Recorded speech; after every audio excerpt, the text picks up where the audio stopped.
Hi, I'm Calvin from Elite Care Services, and just wanted to welcome our guest today to the video podcast, Elite Care Conversations. My guest today is a very seasoned manager, Ann of the Gables Carehome over in Bristol. We started talking on LinkedIn, and I wanted to invite her in to do this video call with me, and just wanted to talk about the care industry, the amount of time that Ann's been doing what she's been doing. She's got a very, very good story. Just the purpose of what we're doing here is to spread awareness of the care industry, what's happening in the care industry, changes that we're all going through, including operational costs and changes that people like Ann are having to make to the way that the care home operates, staffing, and anything else. It's an open conversation. It's not scripted. And again, the aim is just to spread awareness of all of the good things that happen in the care industry. There's a lot of stigma around just the bad things. And, I really want people to be aware of everything that goes in and all of the jobs behind closed doors that happen in order for things to operate, care homes, care agencies, etc. So Anne, first of all, thank you for coming on. Hope you're okay and carving a bit of time out for me today to do this interview. When we spoke on the phone, you just told me a bit about yourself and your history. Do you mind just sharing a little bit about that? Yeah, sure. So my background is a family business. My father was a baker, and as a child, obviously, I grew up in the bakery, so I grew up in the business. So knowing a bit about business and also baking as well, was made to join the family business, which I hated. I really wanted to be a nurse, but never got round to doing that. And then at 30, I moved away from that and moved into Bristol, left my husband, had a small child of 2. And after I'd been at home with my mum and stepdad for about 6 months, my dad said to me, about time you got yourself a job. I thought, a job? What do you mean a job? What am I going to do? I haven't got a clue what I'm going to do. So the only thing I really knew was cooking. I went to work in a residential home in Clifton as a cook. I'd been there about 6 months doing the cooking, and the manager called me to her office. I thought, going to get the sack. And she said, I'm really sorry, Anne, but we've got a problem here. There are more residents in the kitchen than there are in the lounges, because I would invite them in, chat to them, and obviously make them feel at home, involve them in what I was doing. I couldn't see any problem with that at all, which I think there probably was. She said, I think you should be a carer. I think you should, start and that's where my caring journey started. So I did a bit of caring, mixed it with the cooking. Didn't like the home very much because I didn't like the way that the seniors spoke to the residents. I would go home and tell my mum, I don't like this. And she said, well, if you don't like it, get out of it, go somewhere else. So I did. I moved to a local home as a carer, was there for 8 years, did every bit of training, did every shift, did MVQ 2 and 3, got as far as deputy manager, and then was offered the job at the Gables as a deputy manager to work up to a registered manager. And I have been here 21 years doing exactly that. And my God, has care changed? Yeah, totally. Immensely. Totally agree. So yeah, we've been doing what we've been doing for 22 years. It's changed an awful lot, a lot for the better. Obviously, there's a lot of technology and things that have come into care. I'm not sure about if you guys use, there's a lot of homes who have iPads now and they're doing we do. their care plans and stuff. And there's there's kind of, that's been, just in my opinion, that's been quite positive for the care industry in one respect, but then you have new challenges with like training people on some technical things. And I think we have forgotten paperwork is really important. We have to have it. Technology is really important, but what is the most important thing? The most important thing is our residents. So as a manager, I like to be hands-on, but it's getting less and less. So I'm not able now to chat to the residents as much as I did, you Okay. know, and the most important thing is the residents and what the residents want, not filling out a piece of paper, but we have to do that.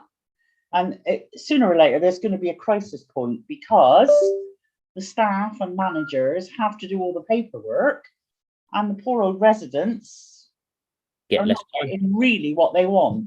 Yeah. So if we could dive into that a little bit more, because that's really kind of the point of why I want to do this is, you know, as a manager of a care establishment of any kind, you almost have to be a jack of all trades. You have to be good at recruitment, dealing with families, welcoming new residents in, for whatever the reason residents leave the home. Yeah.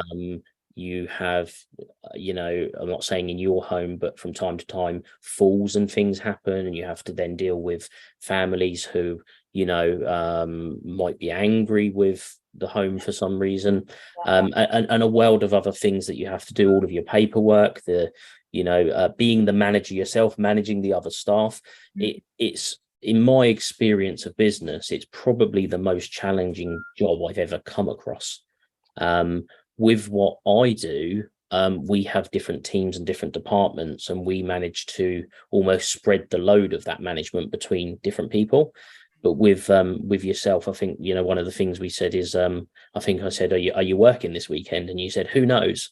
You know, depends what happens. And that's, you know, that's really tough. So what would you say, you know, if there was this magic wand that we could wave for every manager in the country, what would you say is the, I mean, maybe you don't know, I don't know, but, you know, what would you say is the solution, or how is the way forward to be able to delegate more of the manager's responsibilities through the team? I can't see that there isn't a way Yeah. forward, and things are gonna hit crisis because Yeah. more and more managers are saying, no, I've had enough, I'm going, you know. Yeah. And I can't see that improving because Yeah. more and more pressure is being put on them.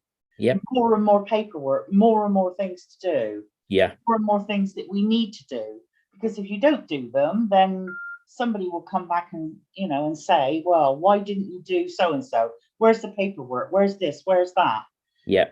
But what about the resident? What about the resident? The resident is the priority, not the paperwork.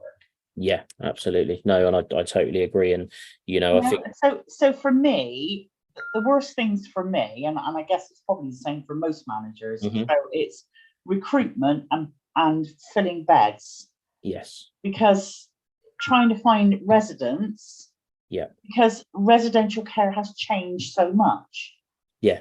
You know, the Gables is the beginning of the residential ladder. So I would say they come from sheltered and they come into the Gables. But the clientele are getting so much more difficult to find because people don't come into residential care until nursing now, really, until they need nursing help.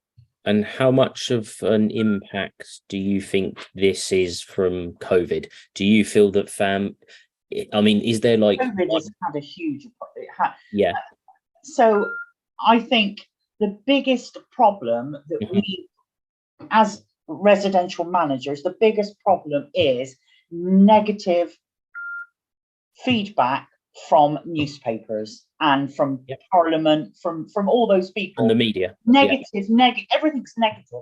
There is never anything positive.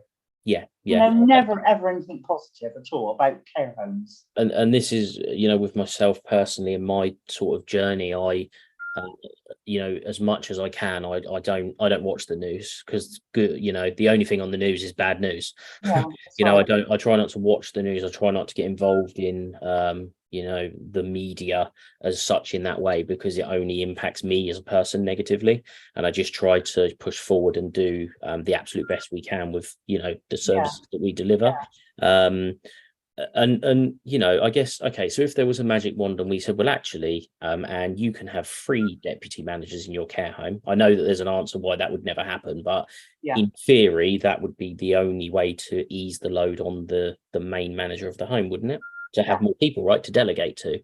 But of course, with the cost of so something I've been discussing this week is, and I'm not asking for cash figures here, but the cost increase in gas and electricity for a care home must be, Yeah. unfathomable. The food Yeah, bill, food yeah, alone. yeah, We pride ourselves here. We give our residents get two choices yeah, every day of a yeah, cooked meal. They get two choices. yeah, So it's usually a roast, and then they obviously get another choice. sure. And that's what they choose to have. That's what they want. But Yeah, the that's great. food bill now, Yeah, where I could do an Asda shop for £150 is yeah, 350 now. yeah, yeah, yeah. I Yeah. literally did my Asda shop online last night, and I was discussing the same thing with my wife. We've got young children, and we've decided to start shopping online because if we go to the supermarket, you buy too many things that you don't actually need, and we're starting to, really watch that. So yeah, so the kind of the problem here, and please give me your opinion, is that the price of the food's gone up because the minimum wage has gone up, the price of fuel's gone up, the operational costs of, let's say, an Asda supermarket, they must have gone, the amount of electricity and gas that they use. The price of council tax and business rates has gone through the roof. Rental costs, mortgage, costs, whatever it is, has all gone up, and therefore all of those things have impacted the price of food in this example. So therefore, that's a direct impact on yourself and the care home. And then, of course, at the same time, and again, correct me if this is wrong, but the government, when they're placing packages and creating care packages, are trying to pay less. Yeah. So you're stuck in between a rock and a hard place, Yeah. right? Yeah. You're getting it from this end, and you're getting it from this end. And the other thing as well, from what we do, supplying agency staff, is for a home like yourself, we would have to charge you VAT, but you're VAT exempt. Exactly. So you then lose out because you're forced to pay VAT on services, but you therefore cannot claim them back because you're exempt, which is like 20% of everything. That's crazy. Yeah. Why is somebody in the government not stepping in here and saying, excuse the term, but the death curve of this, and what you're saying is that everything's going up in cost. Your incoming money, because as we quite rightly said, regardless of the reasons, your care home is a business, and it ultimately has to stay above board to stay there. And you're kind of getting all these costs going this way. The government are trying to push it that way, and at what point do they cross over? And it all goes wrong, and we're going to have and I don't know what the correct term is, a pandemic within care homes and being able to stay open and operate. It's scary, isn't it? There's no crystal ball. None of us know what is going to happen. We're seeing it with us, with what we do as well. So, but yeah, so how long have you actually been the manager? Because you joined there as a deputy, you said, right? Yeah. So I've been the manager for 20 years. Okay, all right. Registered manager for 20 years. Yeah, so nearly the whole time, because you said you've been there 22? 21. 21, sorry. Okay, so you've been there 21, so you're a deputy for a year and then the manager ever since, and you said that at some point somebody else had taken over the care home. Sorry, from memory, it was either 2 or 4 years ago, if I'm correct. Yeah, sorry, I've got a fairly good memory. And then you said that the owner is really driving the home forward and has like good initiative. I'm really lucky that So Jackie and Paul, who are obviously my MDs, are brilliant. They're very up with all the new requirements. And they help me a great deal. So I've obviously got an operations manager, Philippa, who has been amazing. Good. Do you, with your actual building, I was speaking to a different care home manager in a different area the other day, and they're actually going to have to close their home down because of the width of the doors, because of this. Or luckily, so originally this was a family house. Okay. The original owner bought it as a family house, and then him and his wife decided to turn it into a residential home because his mother was getting older, and originally they only had 4 residents. So the piece at the back is purpose built and it's been built especially with wider doors. Oh, great. So everything is made, they're all en suite, all our rooms are en suite. Yeah. So it means that we don't have to meet those requirements, luckily, because they've already been met. We've got Amazing. 20 beds now. Yeah. But that example is a good example of how regulations change, and then and it changes the industry, because somebody somewhere has said, oh, let's change this regulation. And me personally, the care home that I mentioned, I've been there, and there's nothing wrong with the care home, in my opinion. That somebody just decided at some point, well, it might have been a care home for 20 or 30 years, but we're now deciding it's not fit for purpose. And that just, ripples through the country. How many care homes get closed down because of that one decision that are actually perfectly good care homes? It's scary. And it's always something different. I know when I first started in care, it was about covers on radiators, and CQC were absolutely, every radiator had to have a cover on it, and and it didn't matter what they looked like or whether whatever, that it had to have a cover on it because it was dangerous if it didn't have a cover. And then you move on to something else. The doors, you can't have commodes in rooms. The doors aren't wide enough. They're always looking.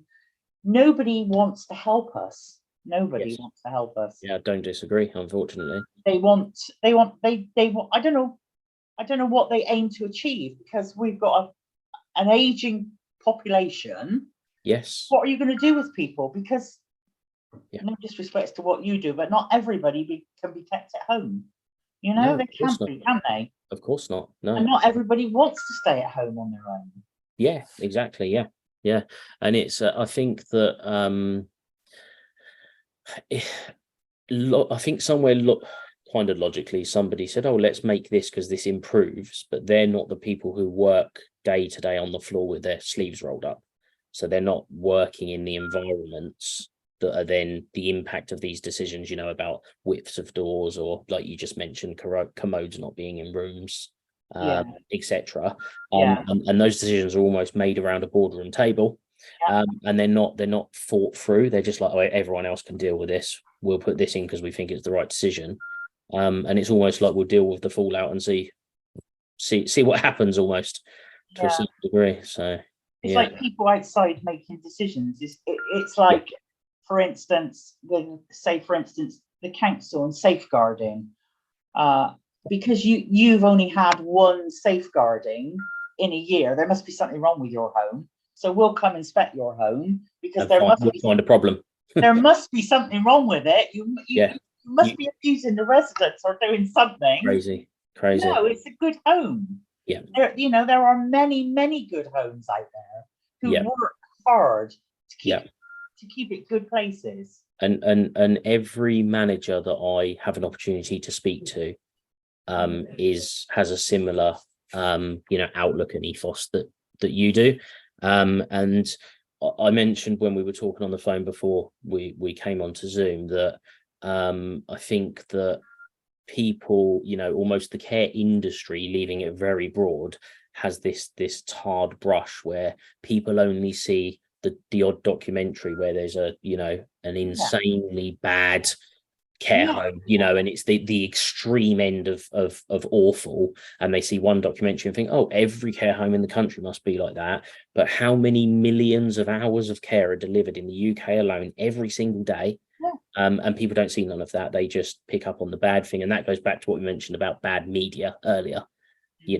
That bad news is good news, and that's what spreads. We've had this explosion of social media in the last 10 years, which is still growing, and people like to share bad stuff.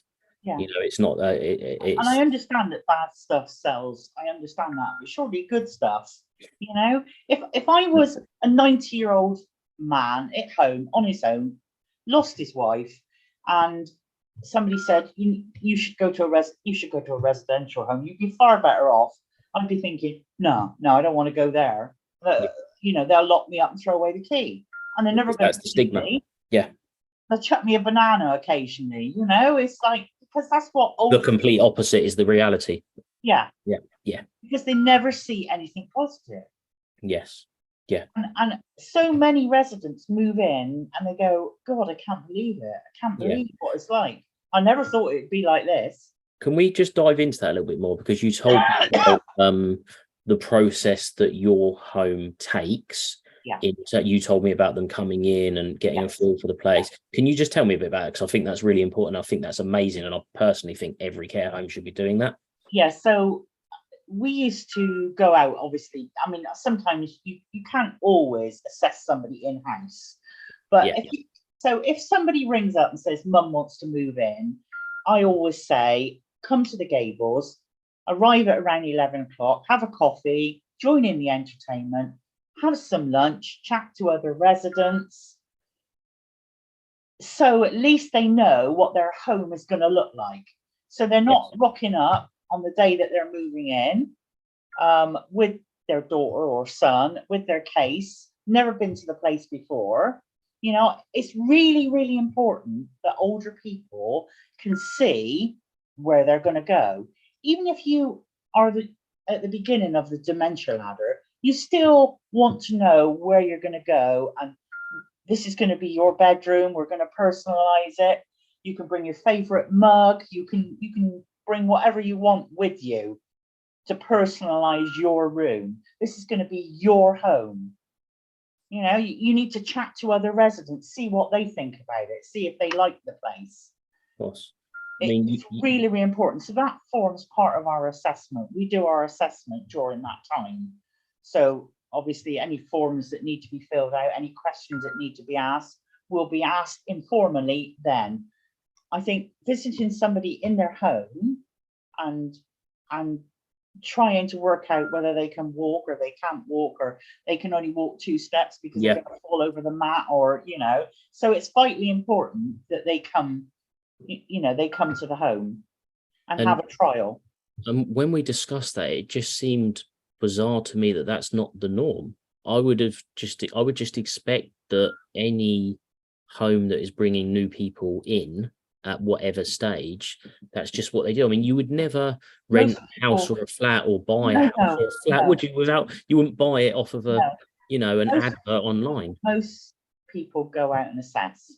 Most people go out and assess, go to the home, and I just think it's vitally, it's what we do at the Gables. It's vitally important. No, and I'd love to share that with more managers and understand why more people don't do that.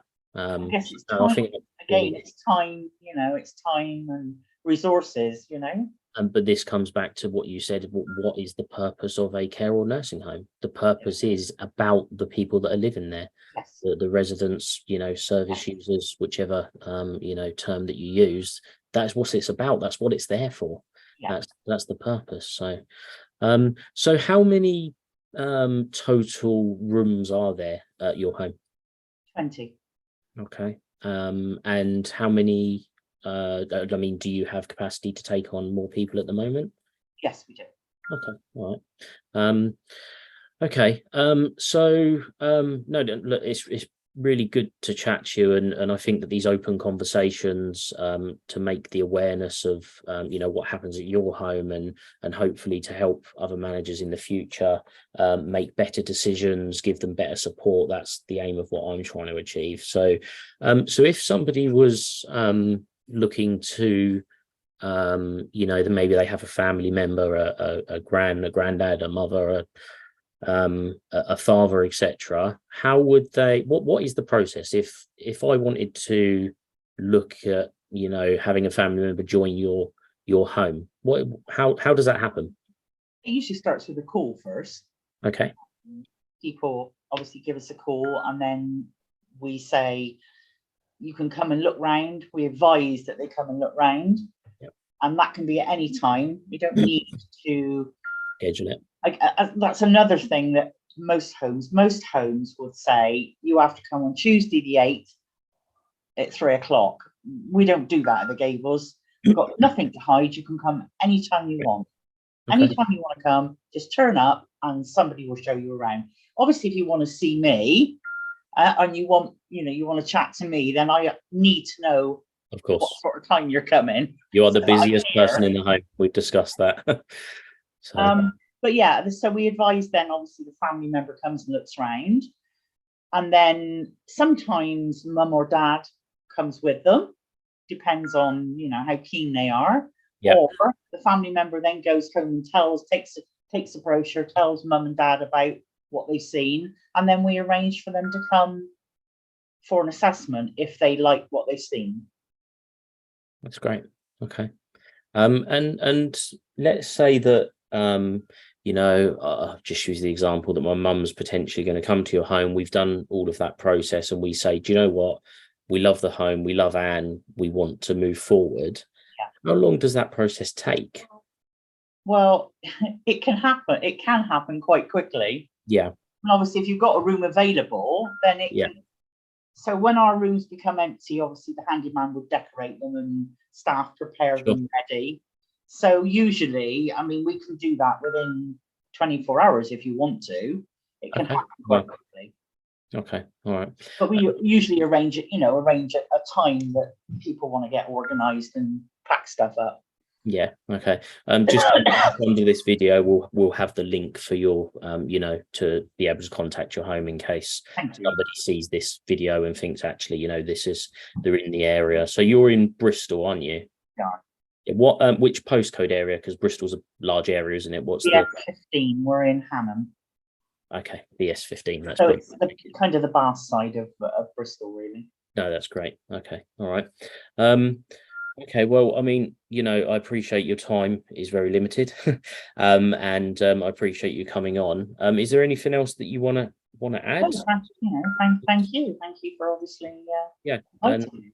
And I think it's you know, I think the more conversations like this that we're able to get out there, the more people like yourself, if you know, if we got one inquiry for you that helped a family out from doing this, that would be amazing for me. And you know, and that's the purpose of what we're doing. So look, very much appreciate you coming on. As I say, if anyone is actually interested in the Gables or wants to speak to Anne, below this video, you'll see the links to be able to directly contact them. And yeah, thank you very much for coming on. Thank you very much.